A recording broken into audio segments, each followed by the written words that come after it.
Dr. Mora here. Wanted to talk to you about a different type of meniscus tear. It's called a radial tear of the meniscus. It's not your classic root tear. Let me give you some perspective of where I am here. This is the MRI of the knee, MRI of the left knee. That's the fibula, tibia, femur, notch. MCL is over there. Medial meniscus is here. You can see the medial meniscus is sort of pulled out a little bit, bulging on the MCL or capsule right there. A little bit of edema here. So when you see that, you should automatically start thinking some sort of root or maybe radial tear. So this is more of a radial tear of the meniscus right here with a big stump.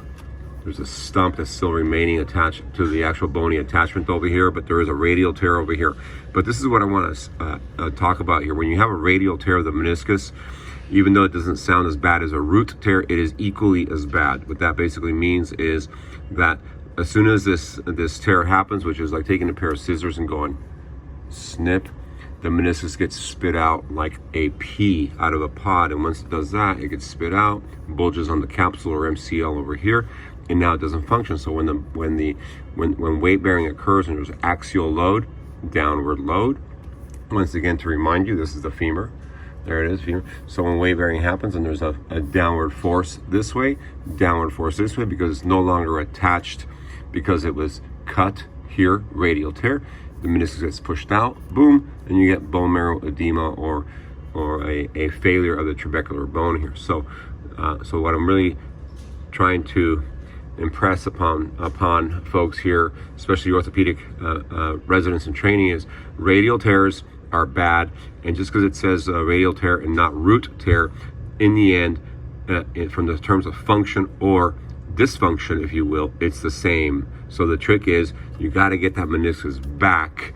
Now it's not going to reach the origin over here. It will not reach. It's too far because see, there's a root. There's already a nubbin here. So so the attachment point is going to be more like right about there. Same type of repair, root type of repair, but it's just not, it can't be pulled over there. It just won't reach. So you just reattach it right about here. And once you do that, you'll reestablish a hoop stress mechanism of the meniscus. And without doing that, then you end up just having a dysfunctional meniscus, and doing a partial meniscectomy will be in vain for the patient. So when you see radial tear on MRI of the posterior horn, and that's the result, get the root tray repair out, because you're going to need it. You guys take care. Hopefully this tip of the day helped. Have a great day.